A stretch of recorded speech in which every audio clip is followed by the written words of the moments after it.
if you are not alert to the fact that you could give attention to things that make you feel uncomfortable, and when you do, your attention to what has made you feel uncomfortable has you in a diminished condition relative to resources. And when you are in a diminished condition relative to resources, and you continue to try to fix it anyway through your words or through your behavior or through your financial offering or through whatever support you're giving, you are not helping. You only help when you tune in and radiate an example of the place, the avenue, the way that those you want to help will also receive their benefit. It is through the clarity of your example of thriving that you give your greatest gift. So this falls into the category of when you do for others,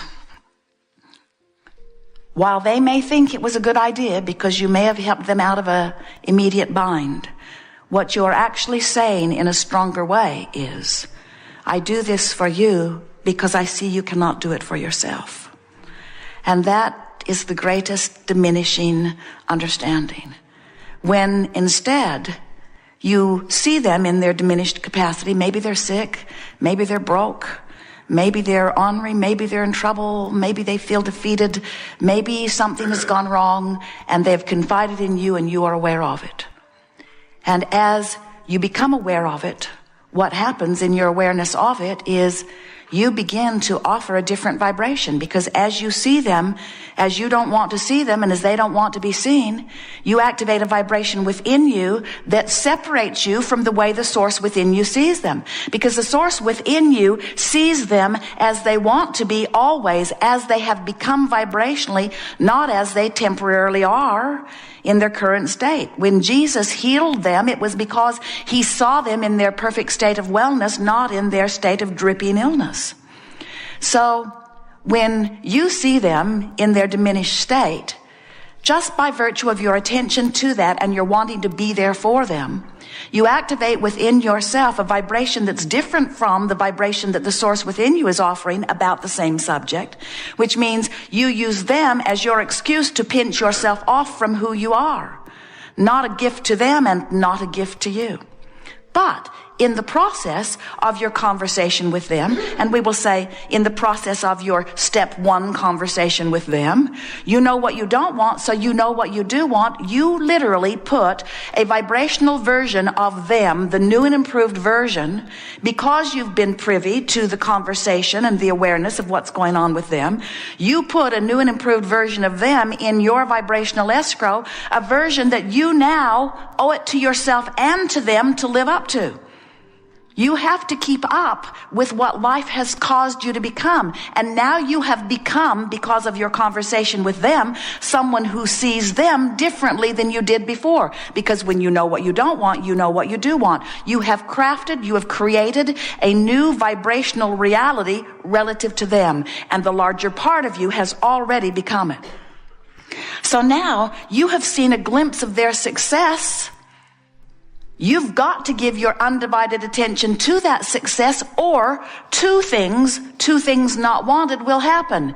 You'll be diminished, and so will they.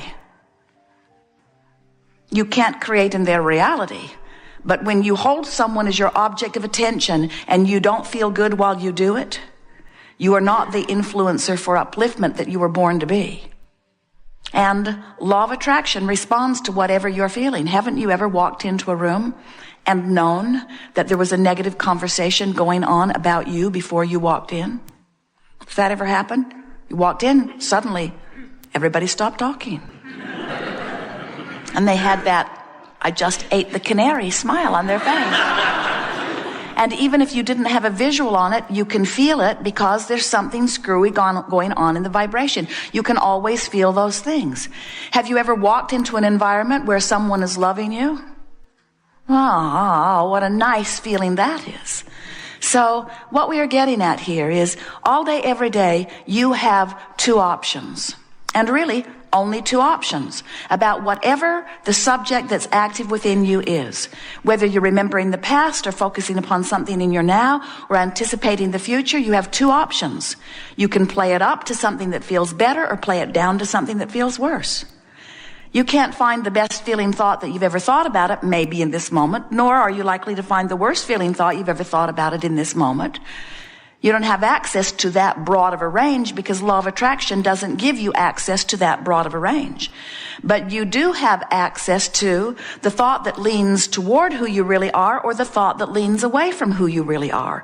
You do have the ability to lean into who you have become, which always feels better, or away from who you've become, which always feels worse. Those are your options. And if, as we are chewing together today, you come to a decision that you're going to lean in the direction of who you really are, that's the only decision you'd ever have to make to begin right now to live happily ever after. Because once you decide that you'd rather feel good than bad, or rather feel better than worse, or rather be optimistic than pessimistic, that you'd rather applaud than complain, that you'd rather compliment than find fault, that you'd rather feel good than bad, once you come to that decisive point, then you have turned the corner on all subjects. You have begun to be the uplifter that you were born to be. And it is our promise to you that your path from that moment forward can do nothing but improve. But many of you have been born into an environment where you have for a while, maybe for a long while, been beating the drum of false premises. You've been born into a reality where people are sifting through contrast and often not where they want to be, and then coming to incorrect and erroneous assumptions about why they stand in the place they don't want to be. So you gather up a bunch of premises that you use as the basis of your life that are not accurate premises. They don't jive with the laws of the universe. They don't jive with an understanding of worthiness. They lean toward an idea that you're not worthy here to prove worthiness. You have things such as, without pain there is no gain. That's a false premise. You say things like, it's better to give than to receive. Couldn't be more screwy. If you give before you have received, you have nothing to give. You will be depleted, you see. Then there's the chicken and the egg thing. That's another one. Let's see. There are several false premises that you try to adhere to or use as the basis of your experience that do not serve you. You say things like,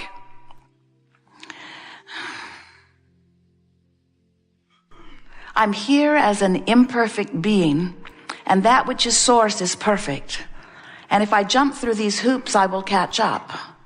And in my flawed beingness, if I struggle hard enough and work long enough, just maybe, depending upon what circle of religion I stand in, when I croak, it'll turn out good for me.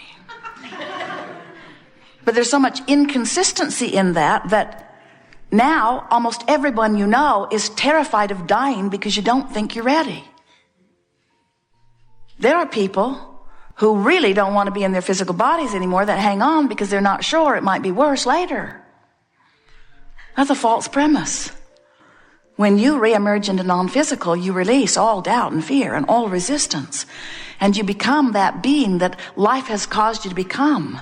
The exhilaration in releasing resistance cannot even begin to be described in your physical terms.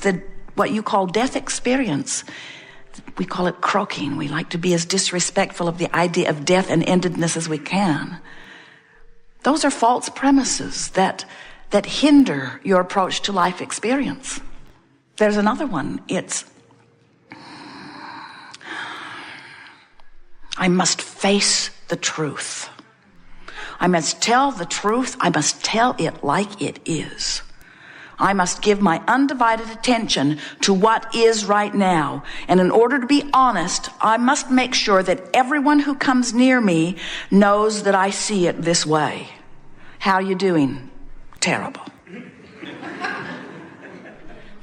Did you get that job? No. I'm as broke as I was the last time you asked me. How's your relationship? Terrible. She's still mean to me every day. She makes me do stuff I don't want to do. How's your employer? Well, he hasn't been hit by that truck yet. I'm still working on that.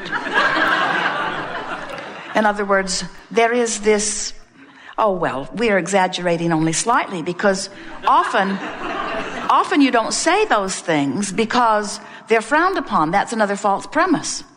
You can feel things deeply, but as long as you don't say them out loud, it won't cause you any problem.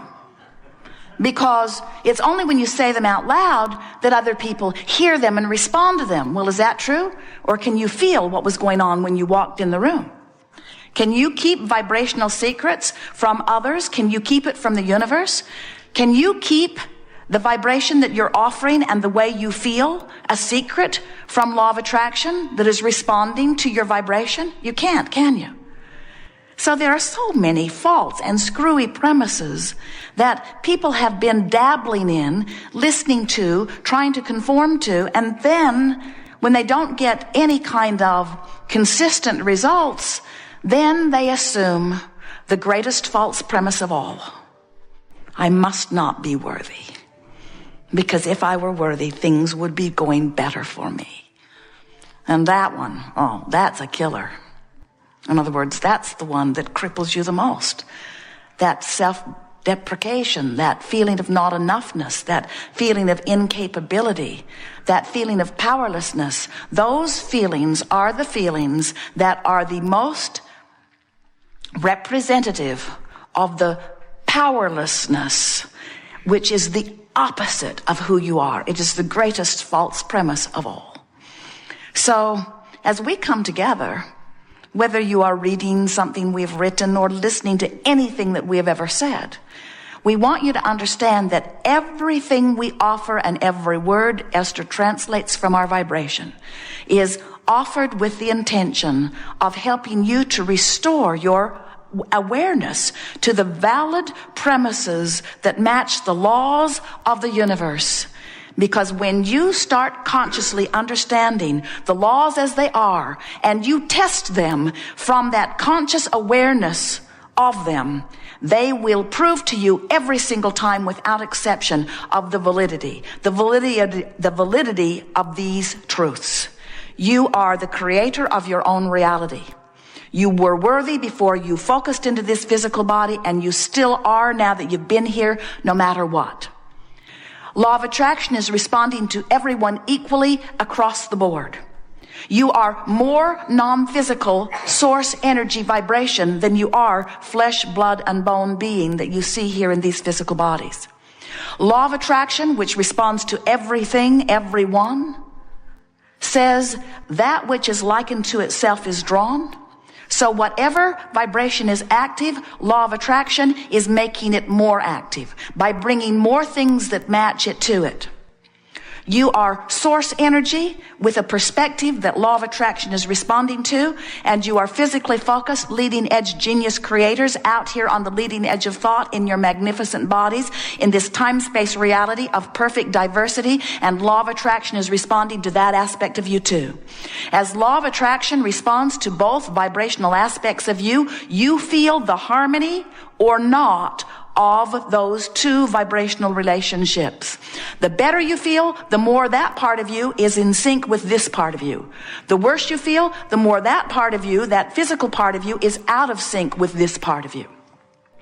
When life in your physical form causes you to know what you don't want, it causes you to know, whether you speak it or not, what you do want.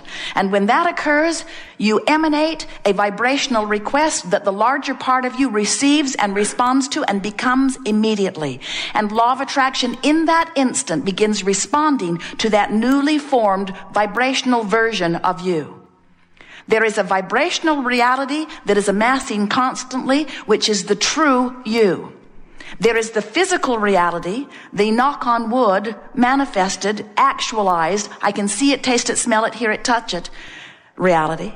That reality is only slightly different than the vibrational reality in that what's already manifested, you've just been thinking about it long enough that now it's showing up to give you awareness of how you